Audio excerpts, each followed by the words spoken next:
بسم اللہ الرحمن الرحیم۔ سورہ نوح، سورت نمبر 71۔ شروع کرتا ہوں اللہ تعالیٰ کے نام سے جو بڑا مہربان نہایت رحم والا ہے۔ اِنَّا أَرْسَلْنَا نُوحًا إِلَىٰ قَوْمِهِ أَنْ أَنذِرْ قَوْمَكَ مِن قَبْلِ أَن يَأْتِيَهُمْ عَذَابٌ أَلِيمٌ۔ یقیناً ہم نے نوح علیہ السلام کو ان کی قوم کی طرف بھیجا کہ اپنی قوم کو ڈرا دو اور خبردار کر دو اس سے پہلے کہ ان کے پاس دردناک عذاب آ جائے۔ اس صورت میں صرف حضرت نوح علیہ السلام کی تبلیغی جد و جہد اور ان کی دعاؤں کا تذکرہ فرمایا گیا ہے۔ آپ کا مفصل واقعہ سورہ یونس اور سورہ ہود میں گزر چکا ہے۔ قال یا قوم انی لکم نذیر مبین۔ نوح علیہ السلام نے کہا، اے میری قوم، میں تمہیں صاف صاف ڈرانے والا ہوں۔ ان اعبدوا اللہ واتقوہ واطیعون۔ کہ تم اللہ کی عبادت کرو اور اسی سے ڈرو اور میرا کہنا مانو۔ یغفر لکم من ذنوبکم ویؤخرکم الی اجل مسمی ان اجل اللہ اذا جاء لا یؤخر لو کنتم تعلمون۔ تو وہ تمہارے گناہ بخش دے گا اور تمہیں ایک وقت مقررہ تک چھوڑ دے گا۔ یقیناً اللہ کا وعدہ جب آ جاتا ہے تو مؤخر نہیں ہوتا، کاش کہ تمہیں سمجھ ہوتی۔ یعنی جب تک تمہاری زندگی مقدر ہے اس وقت تک تمہیں زندہ رکھے گا۔ قال رب انی دعوت قومی لیلا ونہارا۔ نوح علیہ السلام نے کہا، اے میرے پروردگار، میں نے اپنی قوم کو رات دن تیری طرف بلایا ہے۔ فلم يزدهم دعائي إلا فرارا۔ مگر میرے بلانے سے یہ لوگ اور زیادہ بھاگنے لگے۔ وَإِنِّي كُلَّمَا دَعَوْتُهُمْ لِتَغْفِرَ لَهُمْ جَعَلُوا أَصَابِعَهُمْ فِي آذَانِهِمْ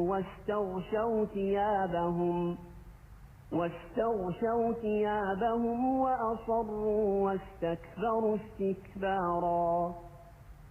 میں نے جب کبھی انہیں تیری بخشش کے لیے بلایا، انہوں نے اپنی انگلیاں اپنے کانوں میں ڈال لیں اور اپنے کپڑوں کو اوڑھ لیا اور اڑ گئے اور بڑا تکبر کیا۔ ثم إني دعوتهم جهارا۔ پھر میں نے انہیں بآواز بلند بلایا۔ ثم إني أعلنت لهم وأسررت لهم إسرارا۔ اور بے شک میں نے ان سے اعلانیہ بھی کہا اور چپکے چپکے بھی۔ فقلت استغفروا ربكم إنه كان غفارا۔ اور میں نے کہا کہ اپنے رب سے اپنے گناہ بخشواؤ اور معافی مانگو، وہ یقیناً بڑا بخشنے والا ہے۔ يرسل السماء عليكم مدرارا۔ وہ تم پر آسمان کو خوب برستا ہوا چھوڑ دے گا۔ وَيُمْدِدْكُمْ بِأَمْوَالٍ وَبَنِينَ وَيَجْعَلْ لَكُمْ جَنَّاتٍ وَيَجْعَلْ لَكُمْ أَنْهَارًا۔ اور تمہیں خوب پے در پے مال اور اولاد میں ترقی دے گا، اور تمہیں باغات دے گا اور تمہارے لیے نہریں نکال دے گا۔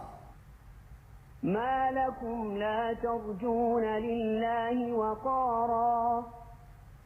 تمہیں کیا ہو گیا ہے کہ تم اللہ کی برتری کا عقیدہ نہیں رکھتے۔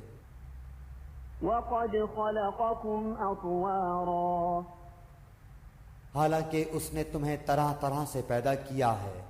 اشارہ اس طرف ہے کہ انسان نطفے سے لے کر جیتا جاگتا آدمی بننے تک مختلف مرحلوں سے گزرتا ہے، جن کا تذکرہ سورہ حج اور سورہ مومنون میں گزرا ہے۔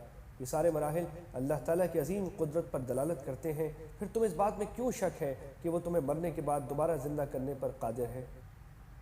أَلَمْ تَرَوْا كَيْفَ خَلَقَ اللَّهُ سَبْعَ سَمَاوَاتٍ طِبَاقًا کیا تم نہیں دیکھتے کہ اللہ تعالیٰ نے اوپر تلے کس طرح 7 آسمان پیدا کر دیے ہیں؟ وَجَعَلَ الْقَمَرَ فِيهِنَّ نُورًا وَجَعَلَ الشَّمْسَ سِرَاجًا اور ان میں چاند کو خوب جگمگاتا بنایا ہے اور سورج کو روشن چراغ بنایا ہے۔ وَاللَّهُ أَنبَتَكُم مِّنَ الْأَرْضِ نَبَاتًا اور تم کو زمین سے ایک خاص اہتمام سے اگایا ہے اور پیدا کیا ہے۔ یعنی جس طرح ایک پودا زمین میں مختلف مراحل طے کر کے اگتا ہے، اسی طرح اللہ تعالیٰ نے تمہیں مختلف مراحل سے گزار کر اس زمین میں پیدا فرمایا ہے۔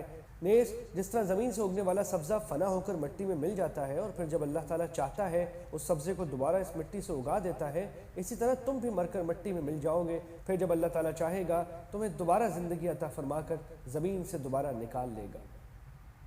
ثم يعيدكم فيها ويخرجكم إخراجا پھر تمہیں اسی میں لوٹا لے جائے گا اور ایک خاص طریقے سے پھر نکالے گا۔ والله جعل لكم الأرض بساطا اور تمہارے لیے زمین کو اللہ تعالیٰ نے فرش بنا دیا ہے، لتسلكوا منها سبلا فجاجا تاکہ تم اس کی کشادہ راہوں میں چلو پھرو۔ قال نوح رب إنهم عصوني واتبعوا من لم يزده ماله وولده إلا خسارا نوح علیہ السلام نے کہا، اے میرے پروردگار، ان لوگوں نے میری تو نافرمانی کی اور ایسوں کی فرمانبرداری کی جن کے مال و اولاد نے ان کو یقیناً نقصان ہی میں بڑھایا ہے۔ وَمَكَرُوا مَكْرًا كُبَّارًا اور ان لوگوں نے بڑا سخت فریب کیا۔ یہ ان سازشوں کی طرف اشارہ ہے جو حضرت نوح علیہ السلام کے دشمن ان کے خلاف کر رہے تھے۔ وَقَالُوا لَا تَذَرُنَّ آلِهَتَكُمْ وَلَا تَذَرُنَّ وَدًّا وَلَا سُوَاعًا وَلَا يَغُوثَ وَيَعُوقَ وَنَسْرًا اور کہا انہوں نے کہ ہرگز اپنے معبودوں کو نہ چھوڑنا اور نہ ود اور سوا اور یغوث اور یعوق اور نصر کو چھوڑنا۔ یہ سب ان بتوں کے نام ہیں جن کو حضرت نوح علیہ السلام کی قوم پوجا کرتی تھی۔ وَقَدْ أَضَلُّوا كَثِيرًا وَلَا تَزِدِ الظَّالِمِينَ إِلَّا ضَلَالًا اور انہوں نے بہت سے لوگوں کو گمراہ کیا، الہی تو ان ظالموں کی گمراہی اور بڑھا۔ مِمَّا خَطِيئَاتِهِمْ أُغْرِقُوا فَأُدْخِلُوا نَارًا فَلَمْ يَجِدُوا لَهُم مِّن دُونِ اللَّهِ أَنصَارًا یہ لوگ بسبب اپنے گناہوں کے ڈبو دیے گئے اور جہنم میں پہنچا دیے گئے، اور اللہ کے سوا اپنا کوئی مددگار انہوں نے نہ پایا۔ وَقَالَ نُوحٌ رَبِّ لَا تَذَرْ عَلَى الْأَرْضِ مِنَ الْكَافِرِينَ دَيَّارًا اور حضرت نوح علیہ السلام نے کہا کہ اے میرے پالنے والے، تو روئے زمین پر کسی کافر کو رہنے سہنے والا نہ چھوڑ۔